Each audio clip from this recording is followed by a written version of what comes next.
Hello बच्चों।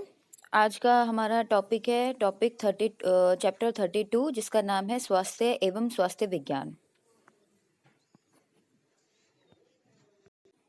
तो हम लोगों को ये तो पता ही है कि व्यक्तियों के लिए, उनके समाज के लिए एवं अंततः पूरे देश के लिए अच्छे स्वास्थ्य का होना एक वरदान है। कोई भी देश तभी प्रगति कर सकता है जब उसकी जनसंख्या स्वास्थ्य हो। ऐसे अनेक कारक हैं जो हमारे स्वास्थ्य को प्रभावित करते हैं। इनमें से कुछ हैं संतुलित आहार, अच्छा जल, स्वास्थ्य वातावरण। ये सब स्वस्थ बने रहने की में मदद करते हैं। दूसरी तरफ रोगाणु, जीव और तनावपूर्ण वातावरण हमें रोगी बनाते हैं और विकारग्रस्त बना देते हैं। तो आज हम सीखेंगे अच्छे स्वास्थ्य का अर्थ क्या है और हमें अपने शारीरिक रूप को भी और मानसिक रूप को कैसे स्वस्थ रख सकते हैं, और अच्छे स्वास्थ्य के कौन कौन से कारक हैं। इन सब चीज़ों के बारे में आज हम पढ़ेंगे। तो सबसे पहले हम स्वास्थ्य के बारे में जानते कि स्वास्थ्य होता क्या है। स्वास्थ्य केवल बीमारी से रोग मुक्त होना ही नहीं, बल्कि मानसिक, शारीरिक, सामाजिक इन सब चीज़ों में तंदुरुस्ती होनी चाहिए। तो हमने वैसे कई बार पढ़ा हुआ है कि जब हम स्वस्थ होते हैं तो हम अपने कामों को आनंद से करते हैं, मतलब कोई भी चीज़ अच्छे से करते हैं। अच्छे स्वास्थ्य को प्राप्त करने के लिए हमें कुछ एक ऐसी आदतें अपने आप में डालने की आवश्यकता होती हैं, जैसे कि आपको सुबह उठ के रोज़ नहाना चाहिए, लोगों से मिलना चाहिए, बातचीत करना चाहिए। इस तरह के मतलब बहुत सारे कार्य हैं कि जो हमें अपने अंदर डालनी चाहिए। स्वास्थ्य विज्ञान स्वस्थ जीव का ही एक अभिन्न भाग है और इसका संबंध हमारे शरीर और हमारे चारों तरफ के वातावरण की साफ सफाई से भी होता है। अब स्वास्थ्य की व्याख्या करते हैं। उस स्वास्थ्य की व्याख्या जो हुई है उसकी परिभाषा हमारी WHO के अनुसार क्या है।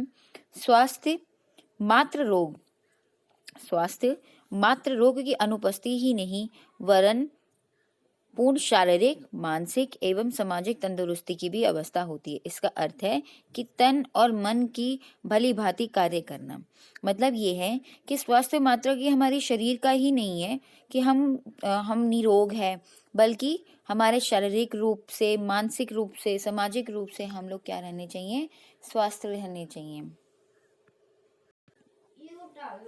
अच्छे स्वास्थ्य वाले लोग अधिक प्रसन्न रहते हैं, ओजस्वी रहते हैं, उनका ओजस्वी जीवन से परिपूर्ण होता है, अधिक कारगर होते हैं, इसीलिए कार्य क्षमता की दृष्टि में अधिक उत्पादक होते हैं। तो मतलब क्या है कि अगर जो लोग ज़्यादा मतलब अच्छे मतलब स्वस्थ रहते हैं मानसिक रूप से, शारीरिक रूप से, सामाजिक रूप से, तो वो लोग क्या करते हैं, अच्छा उत्पादक होते हैं। मतलब वो जो काम करते हैं बहुत अच्छी तरीके से करते हैं। अब एक एग्जाम्पल देते हैं आपको कि जब आप बीमार पड़ गए थे या फिर गंभीर रोग से पीड़ित हो गए थे, तो क्या आप चिड़चिड़े नहीं हो गए थे ना। तो बिना किसी कारण के गुस्सा आने लगता था आपको, आपका किसी काम में मन नहीं लगता था क्योंकि आप कमजोर हो गए थे और आपके शरीर वे सब काम करने की इजाजत नहीं देते थे जिन्हें आप करना पसंद करते थे। इसके विपरीत जब आप स्वस्थ होते हो, आप प्रसन्नचित्त और उत्साही बने रहते हो तथा अपने कामों को करने में आपको आनंद आता है, और जो आपको करने के लिए दिया जाते हैं उसको आप करते हो तो कितने खुश हो के काम करते हो। तो परीक्षा के दिनों में आपको कैसा लगता है, बहुत तनावपूर्ण लगता है। तनाव से आपका रक्तचाप भी बढ़ सकता है और आपको ठीक प्रकार से नींद नहीं आती है। हालांकि थोड़ा तनाव होने जरूरी भी है क्योंकि आप काम भी जब भी करते हो जब आपके ऊपर तनाव रहता है। स्वास्थ्य के 3 विभिन्न आयामों को मिलाकर स्वास्थ्य का त्रिकोण कहते हैं। ये 3 आयाम है, शारीरिक, सामाजिक और क्या है, मानसिक। क्या है, मानसिक।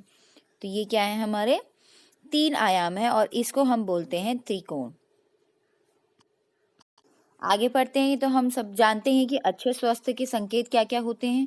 शारीरिक स्वास्थ्य के संकेत क्या होते हैं। सबसे पहले आप स्वस्थ तथा सहज रहेंगे, आपके वजन की आपकी वायु और कद के अनुसार सामान्य होगा, आपकी आंखें चमकदार होंगी, आपके शरीर के सभी अंग सामान्य रूप से कार्य कर रहे होंगे और आप कम ही अस्वस्थ होंगे, आपकी त्वचा स्वच्छ होगी, आपके बालों का रंग प्राकृतिक होगा और बनावट भी प्राकृतिक होंगी, और सांस भी दुर्गंध आपकी सांस में भी दुर्गंध नहीं आती होगी, आपको भी भूख ठीक ठाक लगती होगी और आपको भी नींद ठीक से आती होगी। तो ये सारी जो चीज़ें हैं, ये क्या है, हमारे क्या कहते हैं, शारीरिक रूप को स्वस्थ रखने के संकेत हैं। फिर आता है मानसिक स्वास्थ्य क्या होता है। आप अपने मनोभावों पर नियंत्रण रख सकते हैं, मतलब आप अपने अंदर की जो फीलिंग्स है उस पर कंट्रोल कर सकते हो। अब आता है आपकी संवेदनाएं, इच्छाएं, महत्वाकांक्षाएं और धारणाएं भी क्या रहती है, संतुलित रहती हैं। आपके जीवन में वास्तविकताओं को स्वीकार, मतलब जो रियलिटी है, आप क्या कर सकते हो, उनको स्वीकार कर सकते हो, और अपने सामने सामना करने की क्षमता भी आपके अंदर होनी चाहिए। आप अपने आप में विश्वास हो सकता है, अपने आप में आत्मविश्वास हो सकता है। जीवन में सामान्य तनावों से निपटने की क्षमता भी हो सकती है। दूसरों की आवश्यकताओं के प्रति संवेदनशीलता हो सकती है। आवश्यकता पड़ने पर सहायता प्राप्त भी कर सकते हैं और दे भी सकते हैं। विरोध और असहमति सहमति की स्थिति होने पर भी उनका सामना कर सकते हैं। तो मतलब क्या है कि इन चीज़ों को अगर आप फेस कर सकते हो, तो इसका मतलब क्या है, आप मानसिक रूप से भी क्या रह सकते हो, स्वास्थ्य हो। अब आता है हमारा सामाजिक स्वास्थ्य के संकेत क्या होते हैं, कि अपने जीवन के प्रति सकारात्मक मनोवृत्ति रखते होंगे आप लोग, ठीक है। उसके बाद दूसरों से मिलजुल कर आप कार्य करते होंगे, अपना व्यक्तित्व प्रतिकार होगा आपका, दूसरों के प्रति अपने उत्तरदायित्व और कर्तव्यों को पूरा कर सकेंगे आप। आपके अंतर व्यक्तिगत संबंध स्वस्थ होंगे। असहमति की स्थिति में भी आप अपनी अभिव्यक्ति को सकारात्मक रखोगे, मतलब अगर आप मान लो कि आपकी इच्छा के अनुसार कोई कार्य नहीं होगा, तब भी आपकी सोच कैसी रहेगी, पॉजिटिव रहेगी। उसके बाद आता है स्वास्थ्य विज्ञान। स्वास्थ्य विज्ञान वे सभी बातें जो स्वास्थ्य को बनाए रखने की में मदद करती हैं, उसको क्या बोलते हैं, स्वास्थ्य विज्ञान कहते हैं। जैसे कि हम कह सकते हैं कि स्वास्थ्य विज्ञान की बातों को अपनाकर और समुदाय में स्कूल कार्य करने स्थलों पर स्वास्थ्य विज्ञान की बातों को बढ़ावा देकर हम अनेक संक्रमण रोगों को क्या कर सकते हैं, रोक सकते हैं। मतलब वो सारी चीज़ें जो हम स्वयं को रोगों से मुक्त रखने के लिए और अच्छे स्वास्थ्य बनाए रखने के लिए हम जो विज्ञान पढ़ते हैं, उसको क्या बोलते हैं, हम स्वास्थ्य विज्ञान पढ़ते हैं। अब आता है व्यक्तिगत और सामुदायिक स्वास्थ्य। सबसे पहले आता है अपने आप को स्वस्थ बनाए रखने की तथा रोग मुक्त बनाए रखने की जो विधि होती है, उसको क्या बोलते हैं, व्यक्तिगत स्वास्थ्य बोलते हैं। व्यक्तिगत स्वास्थ्य जो होते हैं वो दो प्रकार के होते हैं, मतलब यहाँ पे प्रकार दिया हुआ है, कुछ पहलू हैं इसके इम्पोर्टेंट।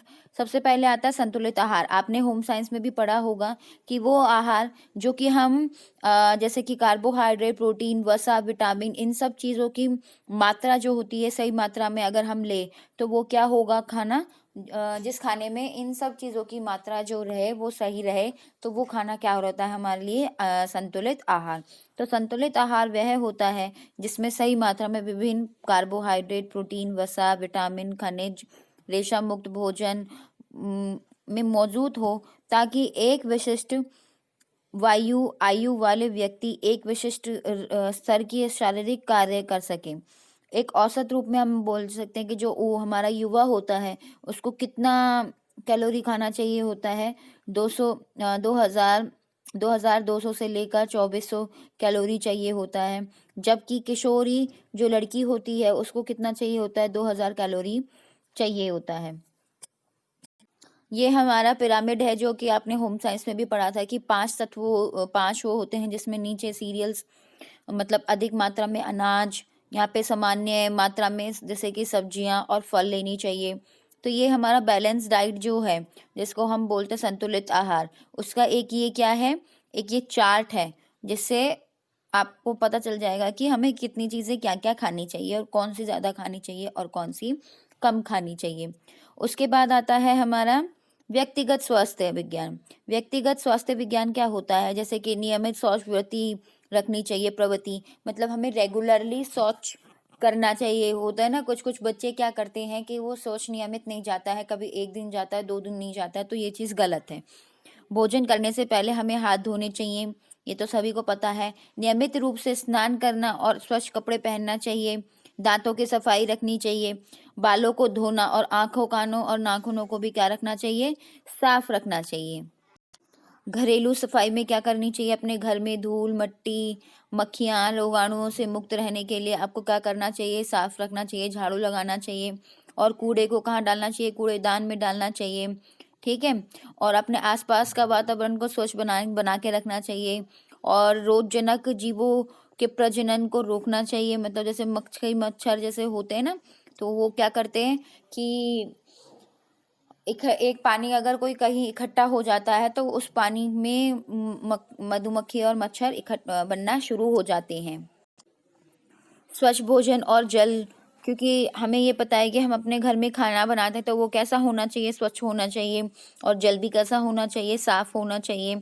तो फलों और सब्जियों को रखने से पहले हमें क्या करना चाहिए? साफ पानी में उसे धो लेना चाहिए। अपने घरों में एक ही सामान्य आदत है कि वे घर में घुसने से पहले जूतों और उनको घर के बाहर निकालें। जैसे कि हमें पता है पीने, खाने और नहाने के जो बर्तन जो होने चाहिए वो सब स्वच्छ पानी से धोने चाहिए हमें, ठीक है। और दूसरा, भोजन पकाते समय क्या क्या करना चाहिए? भोजन अच्छे, मतलब रसोई घर जब हम पका रहे हैं तो रसोई घर कैसा होना चाहिए? स्वच्छ होना चाहिए। भोजन पकाते समय तापक्रम को अधिक रखना चाहिए ताकि रोगाणु मर जाए। जो भी हम भोजन पका रहे हैं तो उसको तेज करना चाहिए गैस को, जो रोगाणु मर जाए। पकाए हुए भोजन को ताज़ा ही खाना चाहिए और उसको ढक के रख देना चाहिए।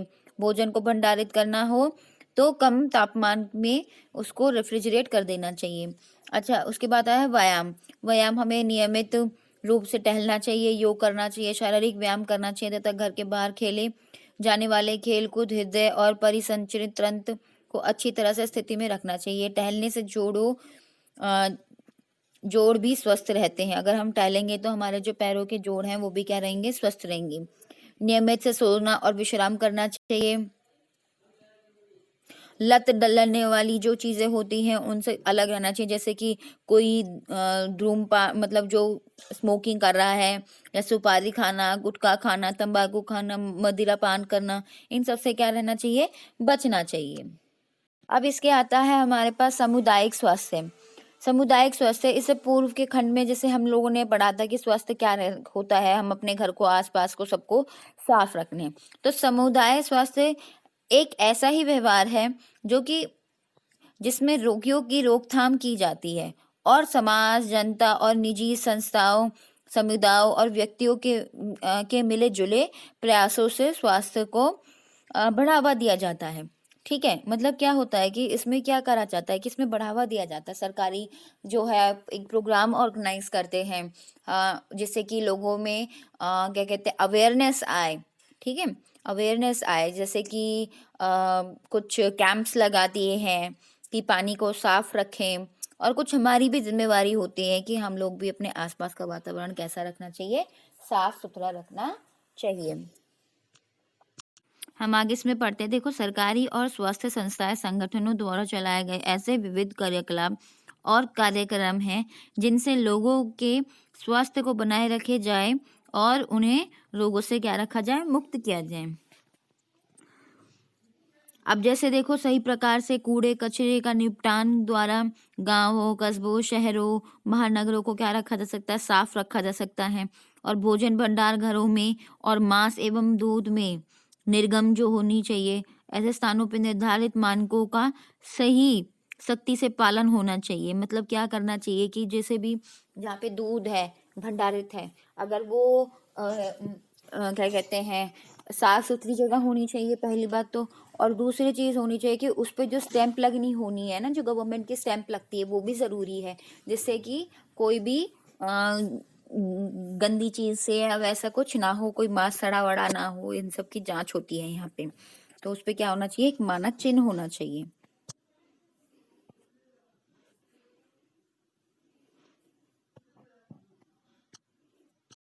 उसके बाद स्वास्थ्य को बढ़ावा देने तथा लोगों की रोकथाम करने के लिए हमें विभिन्न सेवाओं की व्यवस्था करनी चाहिए, जैसे शिशु और बच्चों की के लिए प्रतिरक्षा कार्यक्रम जैसे कि सरकार द्वारा चलाए गए थे।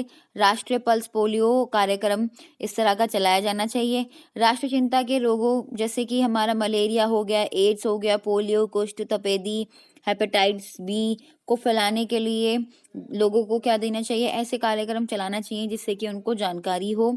राष्ट्रीय मलेरिया उन्मूलन कार्यक्रम भी ऐसे ही कार्यक्रम का एक उदाहरण है।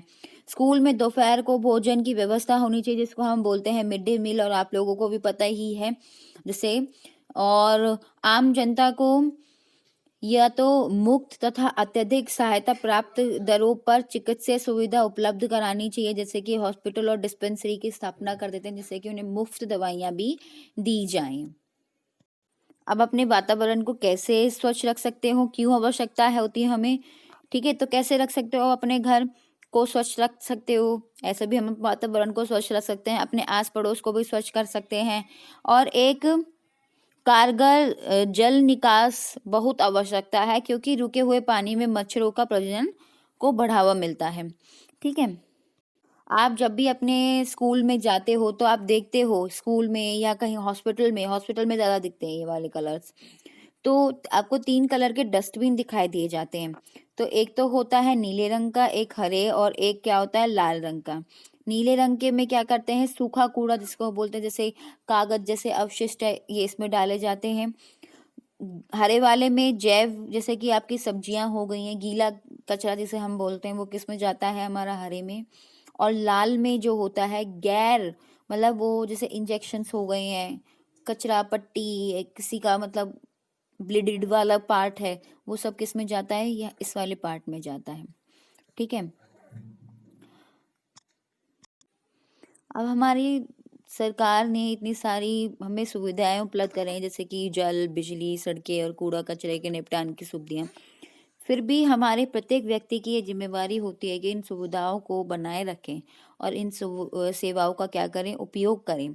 तो ऐसे दिल्ली सरकार ने एक स्कीम निकाली थी। सरकार ने भागीदारी नाम की एक अनूठी योजना प्रारंभ की थी जिसका उद्देश्य था कि इस प्रकार की सरकारी कर्मों में जनता भाग ले। मतलब क्या है कि यही ना कि सिर्फ सरकारी कर रही है तो जनता को भी क्या करना चाहिए, उसमें भाग लेना चाहिए। तो ऐसी स्कीम दिल्ली सरकार ने निकाली थी जिसका नाम था भागीरथी, ठीक है, जिसका नाम क्या था, भागीदारी नाम था उसका, ठीक है। अब उसके बाद आता है रोग। हमारे पास रोग दो प्रकार के होते हैं। एक तो जन्म के समय होता है, जन्म के समय ही उसको रोग से मतलब रोग होता है उस बच्चे को, तो उसको बोलते हैं जन्मजात रोग। और एक होता है उपसर्जित रोग। उपसर्जित रोग क्या होता है, जन्म के बाद जो उस बच्चे को होता है उसको बोलते हैं उपसर्जित रोग। उपसर्जित रोग दो प्रकार के होते हैं। एक होता है संक्रमण रोग जो संक्रमित मनुष्य से स्वस्थ मनुष्य में होती है, और एक होता है असंक्रमण रोग जो रोगी से संक्रमित नहीं होता है, ठीक है। ऐसे ये दो प्रकार है। सबसे पहले हम बोलते हैं कि रोग होता क्या है। रोग शरीर की वह स्थिति है जो शरीर को सामान्य कार्य में बाधा पहुंचाती है, जैसे कि सर्दी, जुकाम, गले में खराश। ऐसी स्थिति में साधारण रूप से है, पर जबकि कैंसर तथा टीबी गंभीर माने जाते हैं। तो रोगों को आक्रमण मनुष्य की किसी भी आयु, शरीर के किसी भी भाग में हो सकता है। मतलब रोग कहीं भी हो सकता है, किसी भी मनुष्य को हो सकता है। अब पहले पढ़ते हैं हम लोग संक्रमण रोग। संक्रमण रोग क्या होता है, एक व्यक्ति से रोग जनक कीटाणु जो होते हैं वो दूसरे व्यक्ति के शरीर में प्रवेश करते हैं। उसके कारण जो होते हैं वो क्या होते हैं, हमारे संक्रमण रोग होते हैं। संक्रमण रोग जो होते हैं वो दो तरीके से होते हैं। एक तो होता है प्रत्यक्ष से और एक होता है अप्रत्यक्ष। प्रत्यक्ष क्या होता है, रोगी के निकट मतलब उसके पास रहे, स्पर्श कर दें, या बिंदु द्वारा संक्रमण हो, या संक्रमित रोग चाप के स्पर्श से होना चाहिए हो जाए, या रोग संक्रमित माँ के भ्रूण से भी क्या हो सकता है, बीमारी हो सकती है। दूसरा होता है, और दूसरी तरफ हमारा है क्या कहते हैं, अप्रत्यक्ष, जिसमें रोगी द्वारा प्रयोग में लाए गए बिस्तर, बर्तन, तौलिया, इससे भी क्या पड़ती है, बीमारियां पड़ती है, बीमार पड़ जाता है इंसान। मच्छर तथा अन्य रोग वाहक द्वारा, मक्खी और तिलचट्टे जैसे वाहक द्वारा सांस लेते समय वायु में अवस्थित संक्रमित बिंदुओं के द्वारा, इस तरह से भी क्या हो सकते हैं हमारे संक्रमण हो सकता है। ठीक है, रोग। उसके बाद बिंदुक संक्रमण क्या होता है, छींकते समय जब हम मुंह से थूक निकलता है वो किसी और के ऊपर पहुंच जाता है तो वो क्या होता है हमारा संक्रमण रोग, जिसको बोलते हैं बिंदुक संक्रमण रोग।